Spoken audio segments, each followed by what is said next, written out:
إن الحمد لله نحمده ونستعينه ونستغفره ونعوذ بالله من شرور أنفسنا ومن سيئات أعمالنا من يهد الله فلا مضل له ومن يضلل فلا هادي له وأشهد أن لا إله إلا الله وحده لا شريك له وأشهد أن محمدا عبده ورسوله أما بعد فإن خير الحديث كتاب الله وخير الهدي هدي محمد صلى الله عليه وسلم وشر الأمور محدثاتها وكل محدثة بدعة وكل بدعة ضلالة وكل ضلالة في النار.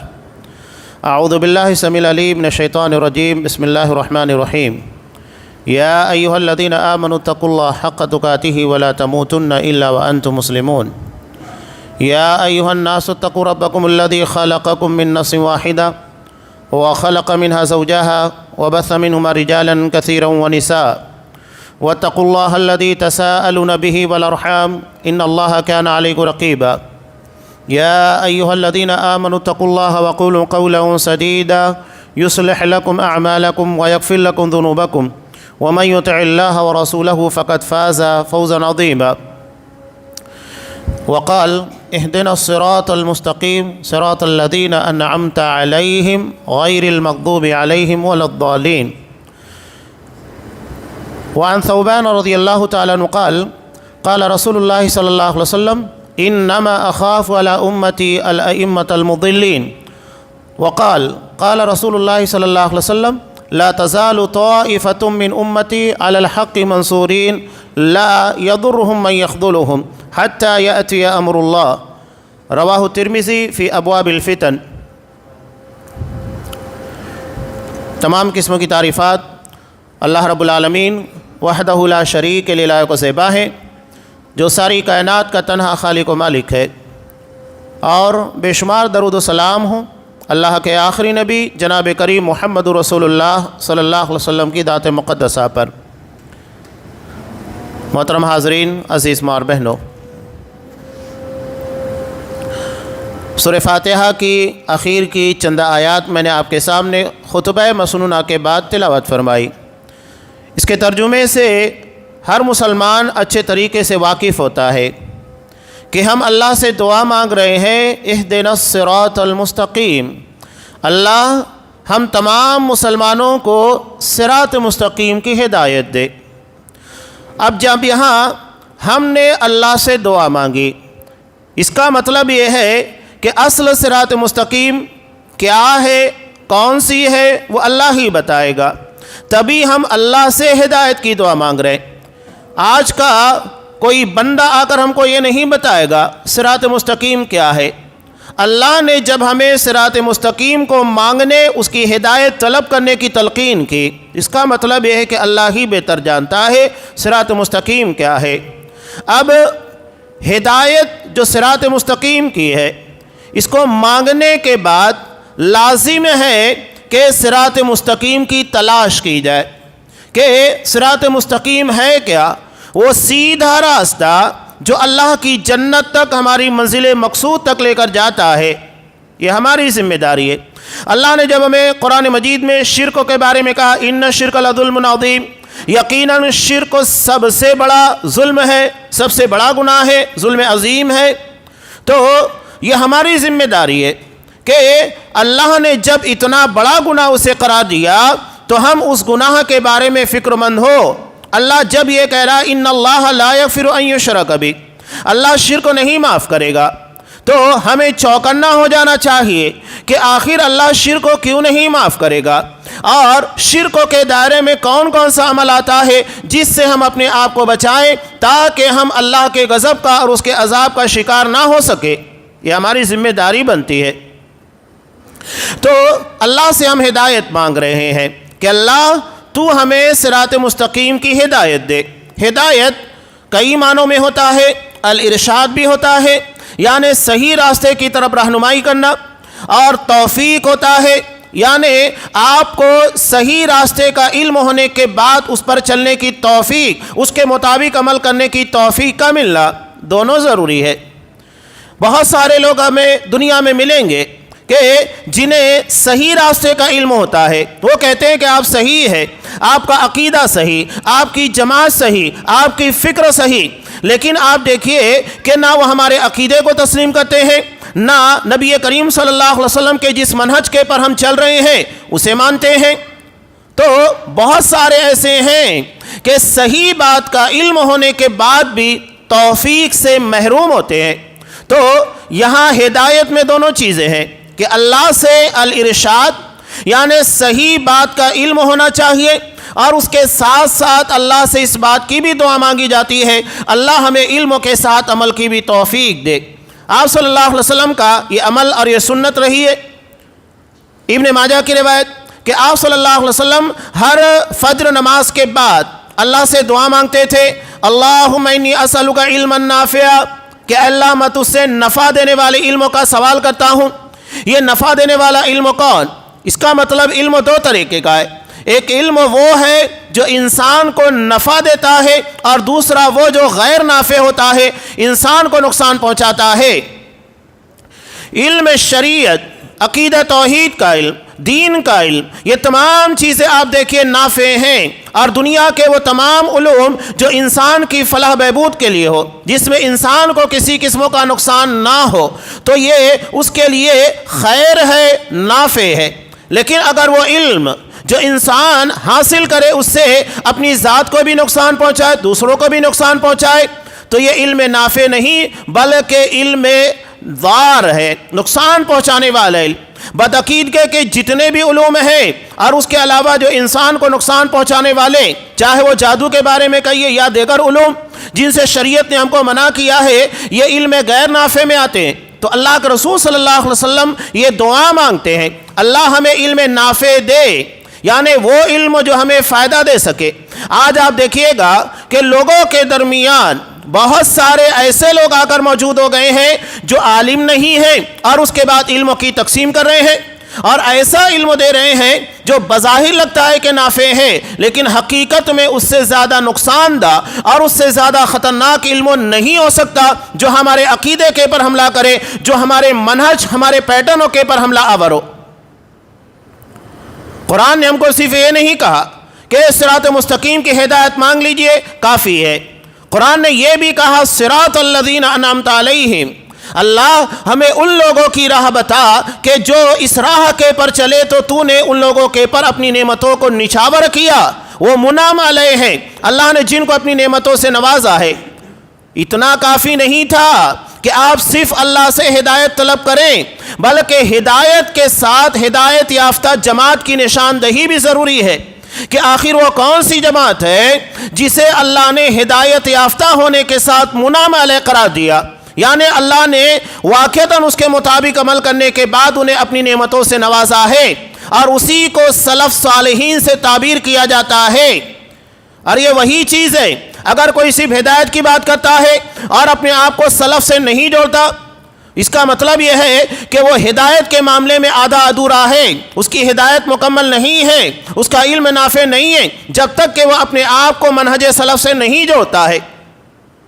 نبی کریم صلی اللہ علیہ وسلم نے اپنی بیٹی فاطمہ وفات کے وقت تو کہا تھا نعم السلف لکی، کہ فاطمہ میں تمہارے لیے سب سے بہترین سلف ہوں۔ سلف ہمارے ان لوگوں کو کہا جاتا ہے جو ہم سے پہلے دنیا سے چلے گئے اور انہوں نے اپنے آپ کو دین اور شریعت کے مطابق چلایا، اور اس میں سب سے پہلے محمد رسول اللہ صلی اللہ علیہ وسلم اور اصحاب کرام کی جماعت ہے۔ تو یہاں جب سلف صالحین کہا جاتا ہے تو اس سے جان لیجئے گا کہ آپ صلی اللہ علیہ وسلم اور اصحاب کرام کی جماعت مراد ہے۔ خیر القرون جن کو تعبیر کیا جاتا ہے، اللہ کے رسول صلی اللہ علیہ وسلم نے کہا خیر القرون قرنی ثم الذین یلونہم ثم الذین یلونہم، تین زمانوں کے بارے میں اللہ کے رسول صلی اللہ علیہ وسلم نے کہا یہ خیر کا زمانہ ہے، اس میں خیر ہے، اس میں شر نہیں ہے، اور اسی زمانے کے لوگوں کو چونکہ یہ سب سے بہترین زمانہ تھا سلف صالحین سے تعبیر کیا جاتا ہے۔ اب یہاں قرآن نے صرف اتنا ہی نہیں کہا بلکہ ساتھ ہی ساتھ یہ بھی کہا غیر المغضوب علیہم ولا الضالین، ہمیں ان لوگوں کی راہ پر مت چلانا جو مغضوب ہے، یعنی جن کے پر تو نے اپنا غضب، اپنا غصہ نازل کیا، اور جو گمراہ ہو گئے۔ اس کا مطلب یہ ہے ہمیں ہدایت خیر کا علم ہونے کے ساتھ ساتھ اس کے مقابل میں آنے والی چیز جسے ہم منکر سے تعبیر کرتے ہیں اس کا بھی علم ہونا چاہیے۔ حضرت عمر فاروق رضی اللہ تعالیٰ عنہ کہتے ہیں کہ ہم جس طرح خیر کے بارے میں علم حاصل کرتے ہیں اسی طرح ہمیں شر کے بارے میں علم حاصل کرنا چاہیے، ورنہ انسان اگر شر کے بارے میں، برائیوں کے بارے میں علم حاصل نہیں کرے گا تو نتیجہ کیا ہوگا؟ وہ بہت ساری برائیوں کو بھی خیر سمجھ کر، نیکی سمجھ کر انجام دینے لگے گا، حالانکہ وہ شر ہوگا، وہ خیر نہیں ہوگا۔ دونوں چیزوں کا جاننا ضروری ہے، خیر کیا ہے اور شر کیا ہے، نیکی کیا ہے، برائی کیا ہے۔ اسی کو شریعت اسلامیہ نے امر بالمعروف اور نہی عن المنکر سے تعبیر کیا۔ تو یہ دونوں چیزیں۔ اب یہاں ایک اور اہم بات، قرآن مجید نے یہاں نام نہیں لیا بلکہ صفات کا تذکرہ کیا، یعنی وہ صفات جو اللہ کے غضب کو نازل کرنے کا ذریعہ بنتی ہے، اور اس کے بعد ضالین یعنی جو راہ سے بھٹکے ہوئے لوگ ہیں، ان لوگوں سے بچنا ضروری ہے۔ اب یہ دو صفتیں اگر آپ دیکھیے گا تو معلوم ہوگا کہ دنیا کی ساری گمراہیاں اسی دو طبقے کے اندر موجود ہیں۔ بعض مفسرین یہاں پر کہتے ہیں کہ مغضوب سے مراد یہود ہیں، اس لیے کہ ان لوگوں کے پاس علم تھا لیکن علم کے مطابق عمل نہیں کیا، اور دوسرے ضالین ہیں یعنی نصارہ، کرسچن لوگ۔ یہ کرسچن یا عیسائی، یہ ان لوگوں نے اپنا نام رکھا، قرآن مجید نے ان لوگوں کو نصارہ سے تعبیر کیا ہے۔ تو یہاں قرآن نے کہا ضالین، ضالین یعنی گمراہ لوگ۔ اب یہاں ضالین سے مراد مفسرین کہتے ہیں کہ نصارہ ہے۔ اب ان لوگوں کے پاس علم نہیں تھا، بغیر علموں کے ان لوگوں نے بہت ساری عبادات کو اخذ کر لیا، بہت ساری عبادات کو اپنی مرضی کے مطابق بنا لیا تاکہ اللہ کا تقرب اور اللہ کا قرب حاصل کر سکے، اللہ کے نزدیک جا سکے۔ یہ ان لوگوں کا معاملہ تھا۔ اب یہاں آسان لفظوں کے اندر کہا جائے تو افراط اور تفریط ہے، یعنی ایک کے پاس علم تھا عمل نہیں کیا، اور دوسرے کے پاس عمل تھا علم نہیں تھا، اور یہ دونوں غلط ہے۔ علم بھی ہونا چاہیے، عمل بھی ہونا چاہیے۔ اور دوسری بات یہ ہے کہ بغیر علم کے آپ عمل نہیں کر سکتے ہیں۔ حضرت عثمان غنی رضی اللہ تعالیٰ عنہ کا ایک بہت پیارا قول ہے، یہ کہتے ہیں عمل کے لیے علم ضروری ہے، یعنی اگر آپ کوئی بھی عمل کرنے جا رہے ہیں اس کے لیے علم ہونا ضروری ہے، دلیل کے ساتھ معلوم ہونا چاہیے میں یہ کام کر رہا ہوں، یہ نبی کریم صلی اللہ علیہ وسلم کا حکم ہے، نبی کی سنت ہے، شریعت کا حکم ہے، یہ جاننا ضروری ہے۔ اگر آپ بغیر علم کے عمل کر رہے ہیں تو سمجھ لیجئے کہ نقصان اٹھائیں گے، آپ کا عمل اللہ کے قابل قبول نہیں ہوگا۔ یہ بہت اہم بات ہے۔ نماز آپ صلی اللہ علیہ وسلم چاہے وہ عیدین ہو یا نماز جمعہ، اس کی دوسری رکعت کے اندر ایک سورہ پڑھتے ہیں، سورہ غاشیہ۔ یہ غاشیہ جس میں قیامت کے منظرنامے کو پیش کیا گیا ہے، قرآن مجید نے ایک جماعت کا تذکرہ کیا۔ یہ جماعت کون سی ہے؟ عاملۃ ناصبہ۔ قرآن کہہ رہا ہے ایک ایسی جماعت جو محنت کرنے والی، بہت کام کرنے والی۔